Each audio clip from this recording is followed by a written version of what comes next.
నమస్తే welcome to I dream. నా పేరు ప్రసాద్. వైఎస్ఆర్ కాంగ్రెస్ పార్టీ అధ్యక్షుడు ముఖ్యమంత్రి జగన్మోహన్ రెడ్డి తీసుకుంటున్న కొన్ని నిర్ణయాలు దేశవ్యాప్తంగా సంచలనం రేపుతున్నాయి.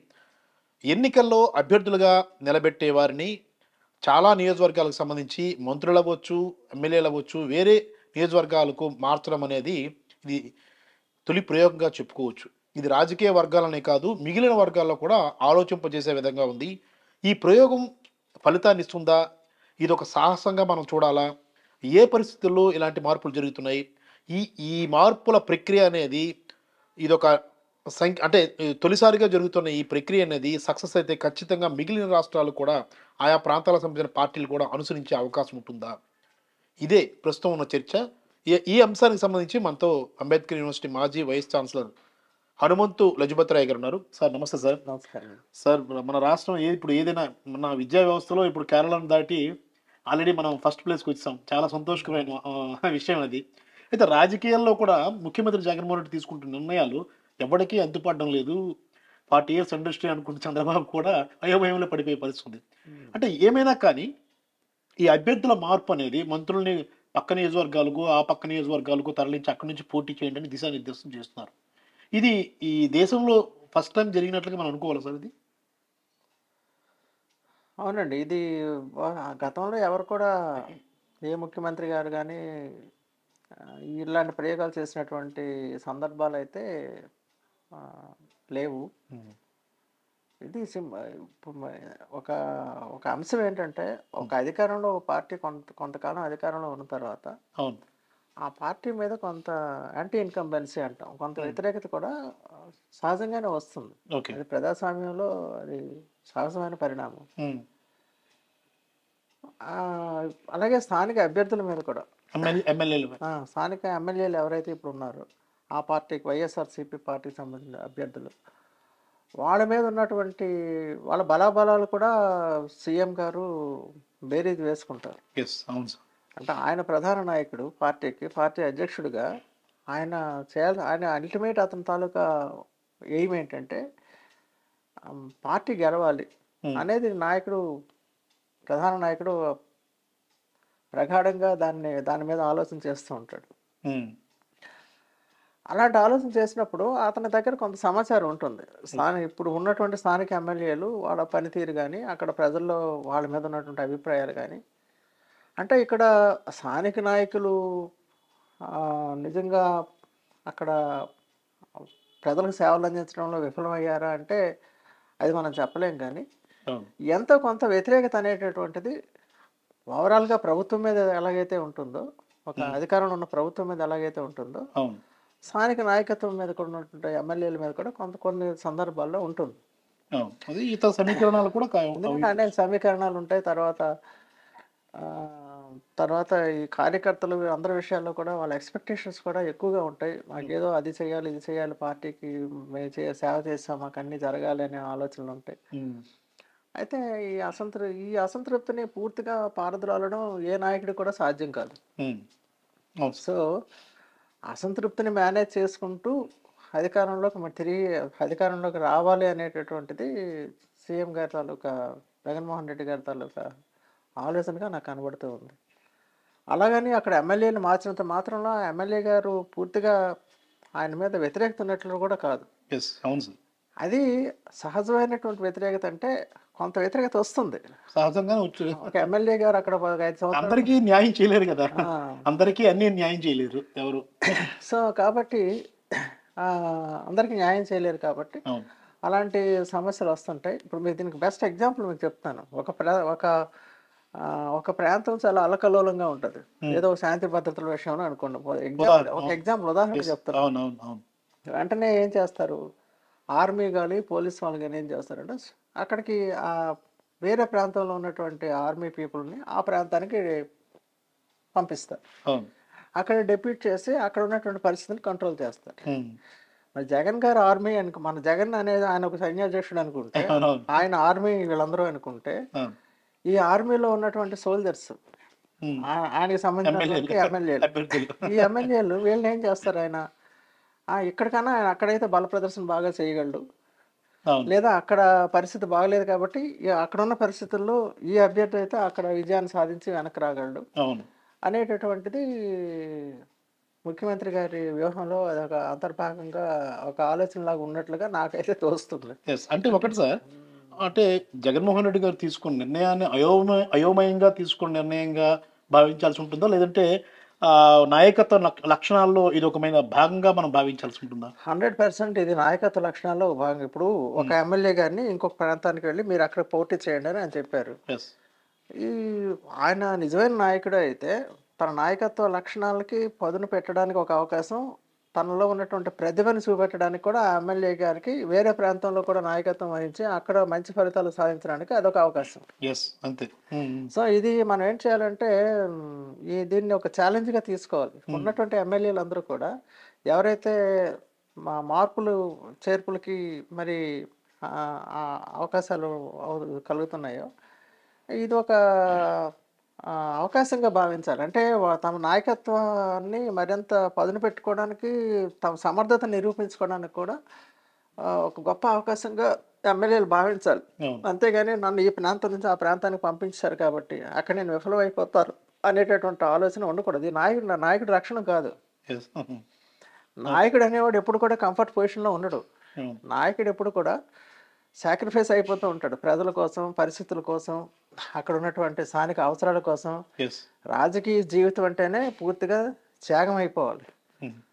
చాలామంది అనుకుంటాం ఎమ్మెల్యేలు వాళ్ళకి అది ఇది అన్నీ చాలా ఉంటాయి. రెడ్ కార్పెట్ కాదు ఇది. అది రెడ్ కార్పెట్ అయితే కాదు. ఎందుకంటే ఇప్పుడున్న రాజకీయాలు, అవును. ఒకప్పుడు రాజకీయాలు వేరు. ఇప్పుడు ప్రజల తాలూకా ఎక్స్‌పెక్టేషన్స్, ప్రజల తాలూకా ఊహలు, ప్రభుత్వం ఇది చేయాలి, అది చేయాలి అనేటటువంటి ప్రజల ఎక్స్‌పెక్టేషన్స్ కూడా మితిమీరుతున్నాయి. ఎక్కువవుతున్నాయి. అవును సార్. ఎక్కువవుతున్నాయి. ఈ ఎక్కువవుతున్న సమయంలో వీటిని తట్టుకొని 24/7 యెస్. అంతే.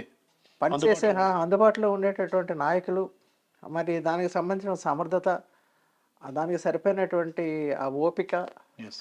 ఇవన్నీ కూడా నాయకులకు ఉండాలి. తర్వాత ఇంకోటేంటంటే ఆహ్, స ఒక ప్రాంతంలో ఒక ఎమ్మెల్యే ఒక 5 సంవత్సరాలు పనిచేస్తుంటే అక్కడ ఉన్నటువంటి ప్రతిపక్షాలు ఉంటాయి కదా! అవును. ఆ నియోజకవర్గంలో. ఆ ప్రతిపక్ష వాళ్ళేం చేస్తారు? ఈ ఎమ్మెల్యే ఇలా చేయటం లేదు, అలా చేయటం లేదని చాలా వరకు కొంత నెగెటివ్ ప్రచారాన్ని బాగా చేస్తారు. అవును. కొంత ఈ ఎమ్మెల్యే గారు చేయటంలో కొంత విఫలం అదొక 20, 30% ఉంటే, వాళ్ళ ప్రచారం ఒక 50, 70% ఉంటది. అవును. దీనివల్ల ఏంటంటే పూర్తిగా ఆ ఎమ్మెల్యే ఒక ఒక ఒక అంటే దాన్నేమంటామంటే ఆహ్, విమర్శల చట్రంలో విమర్శల చక్రంలో అతన్ని అంటే అందరికి మిగతా ప్రజలు కూడా ఈయన ఇంతే కావాలా, ఈ ఎమ్మెల్యే గారు ఇంతే కదా, అవును. ఈయనైతే లాభం లేదు, ఈయనైతే పార్టీకి ప్రయోజనం ఉండకపోవచ్చు అనేటటువంటి అభిప్రాయాలు కలుగజేసే విధంగా విపక్షాలు కూడా ఎప్పటికప్పుడు వాళ్ళ ప్రయత్నాలు వాళ్ళు చేస్తూనే ఉంటారు. Right sir. సో దీన్ని తిప్పికొట్టడానికి ఈ ఎమ్మెల్యే గారిని తీసుకెళ్ళి ఇంకో ప్రాంతం, ఇంకొక స్థానిక ప్రాంతం, ఇంకో ప్రాంతం ఎమ్మెల్యేగా పోటీ చేయమన్నప్పుడు నిజానికి ఇది ఒక గొప్ప అవకాశం. హ్మ్. ఇది ఒక గొప్ప అవకాశం. అంతే సార్. తన సమర్థత నిరూపించుకోవాలి. అంతే. నేను ఎందుకు గెలవలేను అంటే అక్కడ ఇంకోటి మెయిన్ పాయింట్ ఇక్కడ ఏంటంటే ఇది అందరు ఎమ్మెల్యేలు ఒప్పుకోవాల్సిందే. ఆ! 100% జగన్ గారి సంక్షేమ పరిపాలన ఏదైతే ఆ రాష్ట్రంలో నలుమూలల అన్ని ప్రాంతాల్లో సమానంగా విస్తరించింది. అవును. అంతే. సో ఈ సమానంగా అందరికీ సమానంగా ఫలితాలు అందుతున్నాయి. అవును. అందరూ ప్రజలు లబ్ధిదారులుగా ఉన్నారు. ఈ పరిస్థితుల్లో ప్రజలు కూడా ఎలా చూస్తారంటే జగన్ ఇమేజే. జగన్ గారి ఇమేజ్, అంతే. ఆయన ఇమేజ్‌నే వాళ్ళు చూస్తారు కాబట్టి ఎక్కడైనా కూడా ఓట్లు పడతాయనే పూర్తి నమ్మకంతో ఉన్నారాయన. అందుకనే నా పనితీరు చూడండి, నాకు ఓటేయండి అంటున్నారు. అవును. అవును. ఇలా ధైర్యంగా చెప్పే నాయకుడు ఇంతవరకు నేను ఎక్కడ చూడలేదు. అవును. నేను మంచి చేసుంటే నాకు ఓటేయండి అంటున్నారు. నేను మంచి కంప్లీట్ పాజిటివ్ వైబ్స్ అవి. చాలా పాజిటివ్ వైబ్స్. యెస్. యెస్. నా వల్ల మీరు లాభం పొందుంటే నేను మంచి చేశాననుకుంటే నాకు ఓటేయండి అంటారు. అంతే. సో ఈ పరిస్థితుల్లో ఆ ఎమ్మెల్యే గారిని ఎక్కడ పెట్టినా వాళ్ళు గెలవడానికి అవకాశం ఉంటదనేది నాయకుడికి ఫస్ట్ కాన్ఫిడెన్స్ ఉండాలి. అవును. నాయకుడికి ఫస్ట్ ధైర్యం ఉండాలి. అవును. తన మీద తనకు ధైర్యం ఉండాలి. తన పరిపాలన విధానాల మీద తనకు ధైర్యం ఉండాలి. ఆ విధమైనటువంటి ఒక ధైర్య ప్రదర్శనే ఈ ఎమ్మెల్యేల మార్పు రైట్. అని నేను ఇప్పుడు మనం చంద్రబాబు దగ్గరికి వద్దాం సార్. అంటే చంద్రబాబు గారు పరిపాలనా దక్షుడు అంటారు, అపర చాణక్యుడు అంటారు, ఇవన్నీ ఉన్నాయా? ఈ నిర్ణయాన్ని అంటే ఎమ్మెల్యే మార్పు విషయంలో ఆయన తొలి నుంచి ఇప్పుడు ఈ ఎన్నికలు చూసుకుంటే చాలా అయోమయంలో ఉన్నారు. ఎవరితో జత కట్టాలి? ఇంకెంతమంది మనతో జత కడతారు? ఈ ఆలోచనలో ఉన్నారు సార్. చంద్రబాబు గారికి ఎందుకు ఈ ఆలోచన రాలేదు? అంటే చాలా దగ్గర అసంతృప్తుల వల్ల ఓటమి చవి చూసిన సందర్భాలు కూడా చాలా చోట్ల అంటే చంద్రబాబు గారి హయాంలో జరిగింది.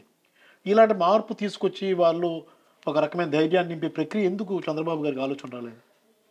అంటే గతంలో రాలేదంటారా? అంతే అంతే ఆయన ముఖ్యమంత్రిగా ఉన్నప్పుడు. అంతే. అంటే అప్పుడు ఇప్పుడున్నంత పోటీ వాతావరణం అప్పుడు లేదు. ఉమ్, ఇప్పుడున్న పోటీ వాతావరణం ఏంటంటే విపక్షాలు కానీ మరి అధికార పక్షానికి కానీ డి డి అనే పరిస్థితి, ఆ, పోటీ చాలా తీవ్రమైనటువంటి స్థాయిలో ఉందనేటువంటిది మన అందరికీ తెలిసిన అవును. విషయం. అంటే టికెట్ల పంపిణీ విషయంలో ఆయన కరెక్ట్‌గా చేయలేకపోవడం వల్ల చాలా చోట్ల అంటే ఇంతవరకు దానికి అసంతృప్తి కారణం పెరిగే ఏంటంటే, అవకాశం ఉంది. అసంతృప్తి అంటే ఇక్కడ ఏంటంటే ప్రధానమైన కారణం ఫస్ట్ ఆఫ్ ఆల్ ఆయన ఏదైతే ఇంకో పార్టీతో పొత్తుల్లోకి వెళ్ళాలనుకుంటున్నారో దాని మీద క్లారిటీ లేదు. అంతే. హ్మ్. సో క్లారిటీ లేకపోవడంతో ఆయన ఉన్నటువంటి క్యాండిడేట్ని ఎక్కడ ఉన్న వాళ్ళని అక్కడే ఏర్పాటు చేసేటటువంటి పరిస్థితి ఆయన ఆలోచించుకుంటున్నారు. హ్మ్. ముందు పొత్తుల్లో క్లారిటీ లేనప్పుడు ఆయన ఎవరిని ఎక్కడికి పంపిస్తాడు? యెస్. ఏ అభ్యర్థిని ఎక్కడ ఏ నియోజకవర్గంలో ఇతను నిలబడితే నేను గెలవగలడు అనే క్లారిటీ ముందు నాయకుడికి లేదు. నాయకుడికే లేదు. అవును. దానికి కారణం ఏంటంటే ఆయన పొత్తు పెట్టుకోకుండా హ్మ్. ఆయన ఇండిపెండెంట్గా తెలుగుదేశం నాయకుడుగా ఆయన తన పద్ధతిలో ఎప్పటిలాగే అవును. ఆయన పోటీలో నిల్చుంటే ఈరోజు ఆ పరిస్థితి ఆయనకి రాదు. ఓకే. సో ఇది ఒక రకంగా అతను స్వయంకృతాపరాధం అని నేను భావిస్తున్నాను. ఎందుకంటే ఆయన సమస్యను ఆయనే ఇన్వైట్ చేసుకుంటున్నారు. ఓకే. సో ఇంతవరకు దెర్ ఈజ్ నో క్లారిటీ. క్యాండిడేట్ల అభ్యర్థుల విషయంలో కూడా ఇప్పుడు ఆ, జగన్మోహన్ రెడ్డి గారు ముందే ఎప్పుడో ఒకటో లిస్టు రెండో లిస్టు ఏదో కొన్ని పేర్లు రిలీజ్ చేశారు. వచ్చాయి 40 మంది వరకు అయిపోయింది. వచ్చాయి. సో ఇప్పుడు ఆ పరిస్థితి అక్కడ లేదు. అవును. ఎందుకంటే అభ్యర్థులను ఖరారు చేయడం చాలా కష్టసాధ్యమైన పని, అంత ఈజీ కాదు. అవును. సో జగన్మోహన్ రెడ్డి గారికి సంబంధించినంత వరకు ఆయన కంప్లీట్ క్లారిటీ ఉంది. ఆయనకి ఏంటుంది క్లారిటీ? నా సంక్షేమ పథకాలు నన్ను గెలిపిస్తాయి అనే పూర్తి క్లారిటీతో ఆయన ఉన్నారు. ఓకే. ఆయనకి పొత్తు అవసరం లేదు. అవును. ఆయన సింహం సింగిల్గానే వెళ్తుందని ఆయన మొదటి నుంచి చెప్తున్నారు. అవును. సో ఈ పరిస్థితుల్లో ఆ, అంటే ఒక మానసిక సన్నద్ధత, మానసిక ధైర్యము, ఒక నాయకుడికి ఉండవలసిన పూర్తి ఆ, సమర్థత, ధైర్యం ఇలాంటివి మీరు చూస్తే, నాయకత్వ లక్షణాలు చూస్తే 100% మరి జగన్మోహన్ రెడ్డి గారిలో కనబడుతున్నాయి. అవును. కాబట్టి ఆయన నిర్ణయం తీసుకోవడంలో ముందున్నాడు. యెస్. ఏ నిర్ణయం అయినా కానీ అభ్యర్థులను మార్చాలా లేదా అదే అభ్యర్థిని అక్కడ ఉంచాలా అనేటువంటి విషయాల్లో ఆయన కరాఖండిగా ఉన్నాడు ఆయన. కరాఖండిగా ఉన్నారు. అవును సార్. ఆ సిచ్యుయేషన్, ఆ పరిస్థితి చంద్రబాబు నాయుడు నో డౌట్ ఆయన పెద్ద లీడర్, నాయకుడు, నాయకత్వ లక్షణాలు ఉన్నటువంటి వ్యక్తి. కానీ ఈ పొత్తు ఎప్పుడైతే ఆయన అనుకున్నాడో అవును. అక్కడే పొత్తుల సుడిగుండంలో చిక్కుకున్నాడు. పొత్తుల సుడిగుండంలో చిక్కున్నట్లే అని నేను అదే భావిస్తున్నాను. Yes sir. అవును. లేకపోతే మీరు అన్నట్లు ఆయనకున్న విజన్, ఆయనకున్నటువంటి ఎక్స్పీరియన్స్కి ఈ సమస్య రాకూడదు. అవును. సో పొత్తుల విషయంలో మరి ఆయన తీసుకున్న నిర్ణయం కాబట్టి దానికి సంబంధించిన పరిణామాలు, ఫలితాలే ఉంటాయి. Right. Thank you very much sir. Thank you. ఇది చూసాం కదా, మొత్తం మీద అభ్యర్థుల మార్పు అనేది సాహసమే, కానీ నాయకత్వ లక్షణాలు పుష్కలంగా ఉన్న జగన్మోహన్ రెడ్డి చాలా అంటే ఒక క్లియర్ పిక్చర్తో ఆయన ఉన్నట్లుగా కనిపిస్తుంది అంటున్నారు ప్రొఫెసర్ లజపతి రాయ్ గారు. ఎందుకంటే ఆ నాయకత్వ లక్షణాలు ఉన్న వ్యక్తి ఈ రకంగా వ్యవహరిస్తారు. ఎందుకంటే తన ఇమేజ్తో ఖచ్చితంగా తాను చేసిన సంక్షేమ పథకాల వల్ల గెలిచి తీరుతామన్న ఒక క్లియర్ కట్ ఒక ధైర్యంతో ఆయన ఉన్నారనేది కూడా అర్థమైపోతుంది. అలాగే ముఖ్యంగా అభ్యర్థుల మార్పు అనేది కొత్త నియోజకవర్గాల్లో కొత్త మనుషులు కనిపించేటప్పుడు కాస్త అసంతృప్తులు ఉన్నా అవి పూర్తిగా మానిపోయే అవకాశం కూడా ఉంటుందన్నది కూడా ఒక అభిప్రాయం కూడా వ్యక్తమవుతుంది. మరోవైపు చంద్రబాబు నాయుడు ఇంత సీనియర్ పొలిటీషియన్ అయినప్పుడు కూడా ఎలాంటి థాట్ రాలేదు. అసంతృప్తులను పెంచి పోషించుకున్నారే తప్ప ఇలాంటి ఆలోచన విధానానికి ఆయన ఇప్పుడు కూడా శ్రీకారం చుట్టిన దాఖలాలు కూడా లేవు. మరి ఇప్పుడు పొత్తుల సుడిగుండంలో చిక్కున్న చంద్రబాబు అభ్యర్థుల ప్రకటనే ఆయనకి తలకమించిన పరిణామంగా మారబోతుందన్న అభిప్రాయాలు కూడా వ్యక్తమవుతున్నాయి. మరి ఈ అభ్యర్థుల మార్పు అనేది ఖచ్చితంగా ఎలాంటి పరిణామాలు చూపిస్తుందన్నది కూడా వేచి చూడాల్సిన అంశం. కెమెరామెన్ మూర్తితో ప్రసాద్, ఐడ్రీ మీడియా, విశాఖపట్నం.